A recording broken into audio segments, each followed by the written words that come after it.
Hello बच्चों, तो स्वागत है आप लोग का इस आंसर क्लासेज में। तो आज हम लोग बात करेंगे परमाणु क्रमांक 104 से 118 तक के तत्वों के नामकरण के बारे में। पढ़ेंगे तो हम लोग 101 से लेकर 118 तक, परंतु 101 से 103 तक जो तत्व हैं वो एक्टिनाइड सीरीज के तत्व हैं, इनको भी हम लोग इसी में इंक्लूड कर लेंगे ना। तो इनका नामकरण करेंगे आईपीएसी नामकरण, क्योंकि जैसे मान लीजिए परमाणु क्रमांक 101 है तो उसका नाम है मेंडेलिवियम। समझने की कोशिश करें कि मेंडेलिवियम नाम कैसे पड़ा, मेंडेलीव से। इसी प्रकार 104 है तो 104 का जो नामकरण है वो रदरफोर्डियम, तो रदरफोर्डियम नामकरण कैसे पड़ा, रदरफोर्ड से। तो जो अन्य वैज्ञानिक थे वो आलोचना कर बैठे कि कैसे ऐसा हो रहा है कि ये तत्व इनके नाम से पड़ा है, ये तत्व इनके नाम से पड़ा है, और तत्व जो है जैसे hydrogen, helium, lithium, beryllium, boron, carbon, nitrogen, oxygen, fluorine, neon, इनका भी तो कोई वैज्ञानिक होंगे जिन उनको भी उन्हीं के नामकरण के आधार पर रख दिया जाए।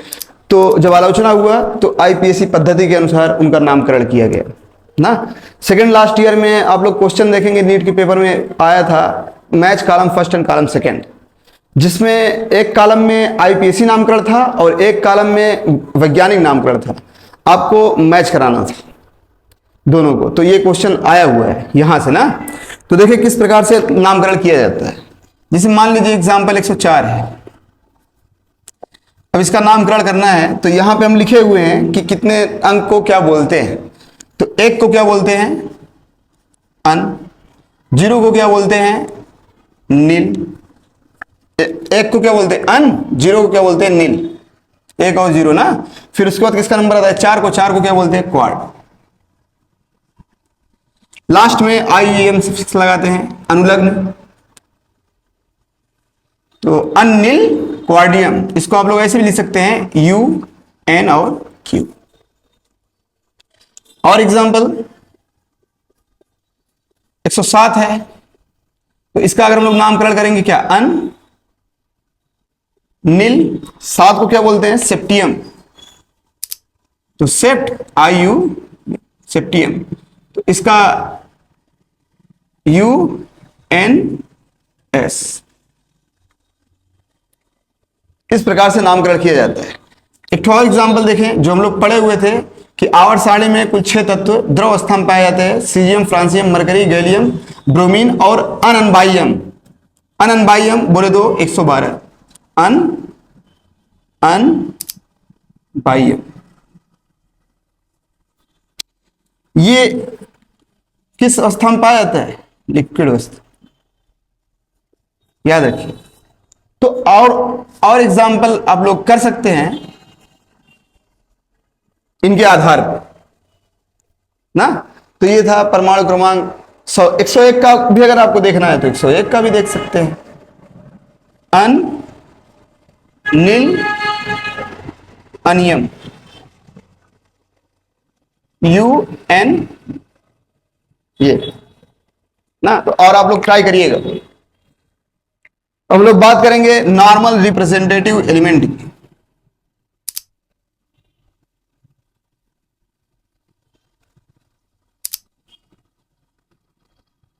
सामान्य प्रतिनिधि तत्व बोलते हैं। तो सामान्य प्रतिनिधि तत्व कहते किसे, सभी एस तथा पी ब्लॉक के तत्व शून्य वर्ग को छोड़कर सामान्य प्रतिनिधि तत्व कहलाते हैं। सभी एस तथा पी ब्लॉक के तत्व शून्य वर्ग को छोड़कर सामान्य प्रतिनिधि तत्व कहलाते हैं। आप लोग लिख सकते हैं first A to seventh A. First A से सेवेंथ ए के जितने भी एलिमेंट होंगे सब क्या कहलाएंगे, सामान्य प्रतिनिधि तत्व।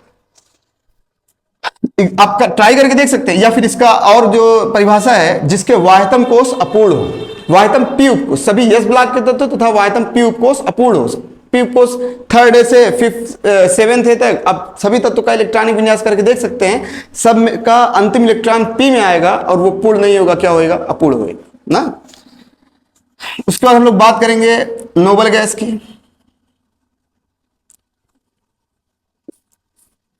तो नोबल गैस, अक्रिय गैसों की खोज जो किया गया था वो रैमसे द्वारा किया गया था, याद रखिएगा ना। तो अक्रिय गैस में रेडान जो होता है वो रेडियो एक्टिव प्रकृति का होता है, यह हम बताएं। पोलेनियम के बाद के सभी तत्व रेडियो एक्टिव प्रकृति के होते हैं। हम लोग चाहें तो फिर से लिख सकते हैं। तो सभी क्या बोलते हैं, शून्य वर्ग के सभी तत्व क्या कहलाते हैं, नोबल गैस।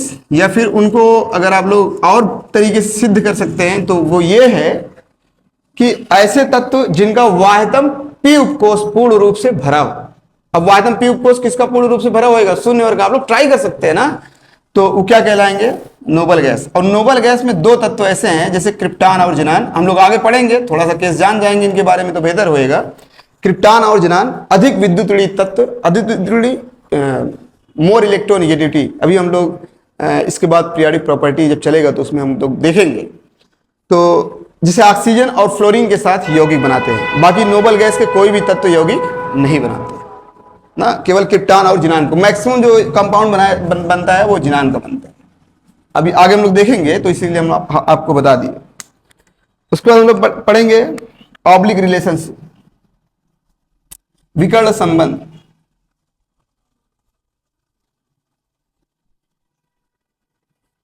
इसको हिंदी में बोलते हैं विकर्ण संबंध।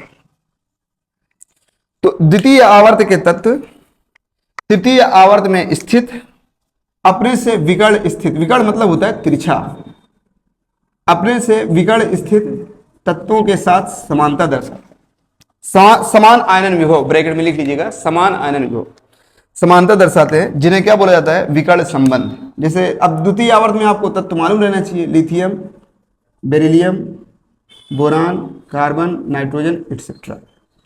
तृतीय आवर्त में कौन से तत्व होंगे, सोडियम, मैग्नीशियम, एल्यूमिनियम, सिलिकॉन और फास्फोरस। तो लिथियम किसके साथ विकर्ण संबंध दर्शाएगा, मैग्नीशियम साथ, बेरिलियम किसके साथ, एल्यूमिनियम साथ, बोरान, सिलिकॉन साथ, तिरछा। द्वितीय आवर्त के तत्व तृतीय आवर्त के तत्वों के साथ अपने से विकर्ण स्थित तत्वों के साथ क्या दर्शाते हैं, समानता दर्शाते हैं, जिन्हें क्या बोला जाता है, विकर्ण संबंध ना।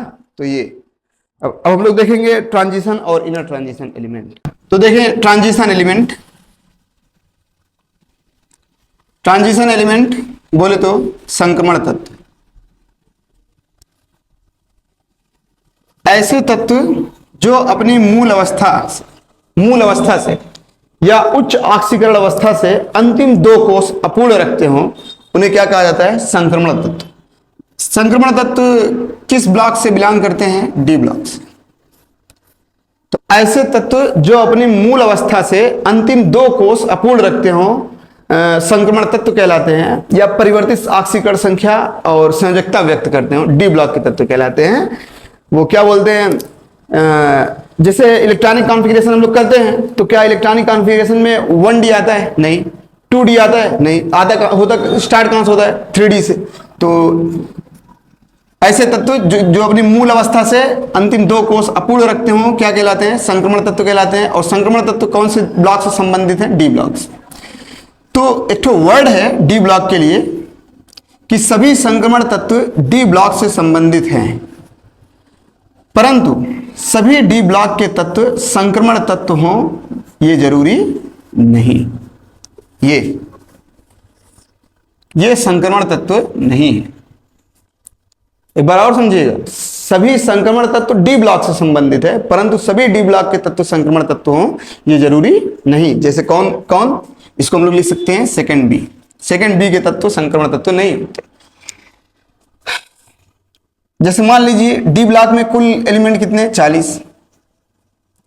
तो 40 एलिमेंट में जो ट्रांजिशन एलिमेंट होंगे वो कितने होंगे, 36।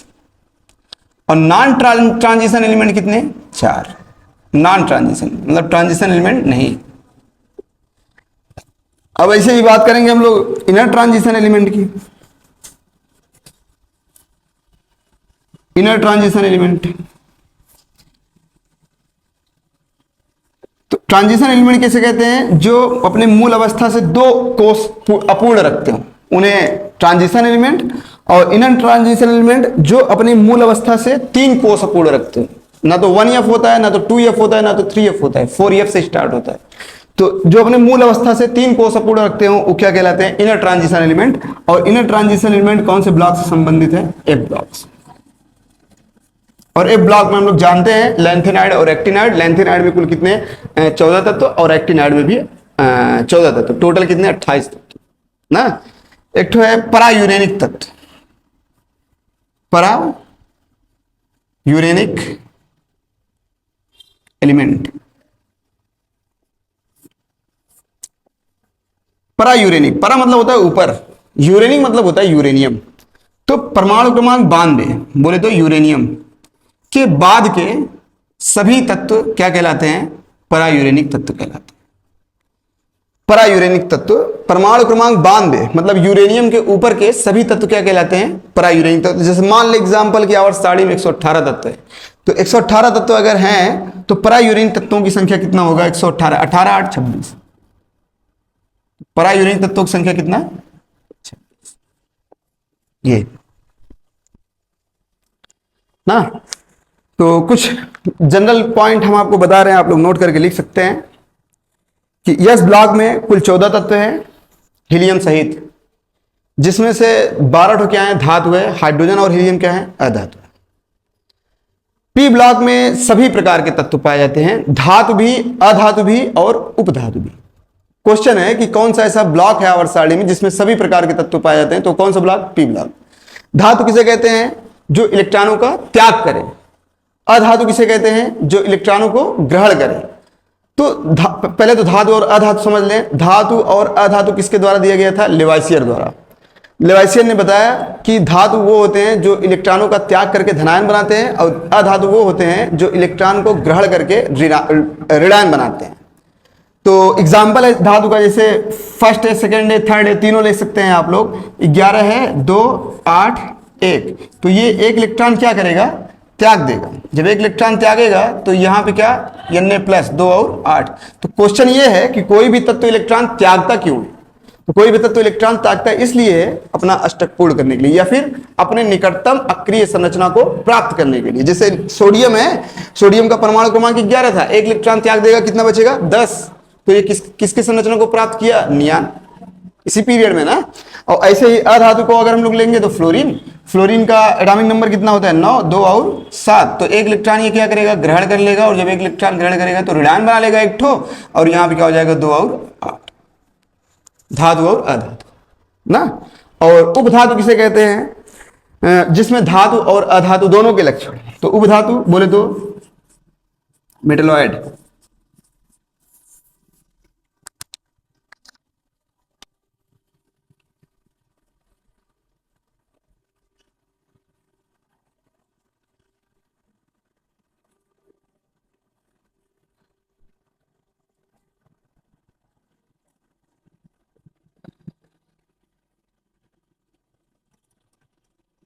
तो ये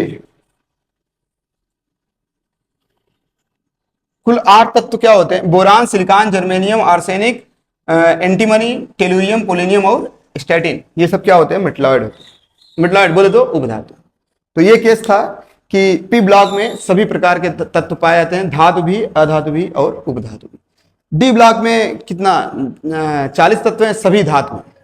क्वेश्चन ये है कि कौन सा डी ब्लॉक का कौन सा ऐसा धातु है जो द्रव अवस्था में पाया जाता है? तो वो कौन है? मरकरी है ना। उसके बाद एफ ब्लॉक हम लोग देखें, एफ ब्लॉक में 28 तत्व हैं, सभी धातु। तो क्वेश्चन बनता है कि कौन सा ऐसा ब्लॉक है जिसमें सभी केवल धातु उपस्थित है? तो अगर आपको क्या बोलते प्रियोरिटी देना है तो एफ ब्लॉक और डी ब्लॉक दोनों दिया होगा ऑप्शन में ना। अगर क्वेश्चन बोल दिया कि क्या बोलते हैं कौन सा ऐसा ब्लॉक है जिसमें सभी प्रकार के तत्व पाए जाते हैं, तो ऑप्शन क्लियर है, पी ब्लॉक ना। तो ये था आवर्त सारणी। तो आवर्त सारणी यहाँ पे समाप्त होता है।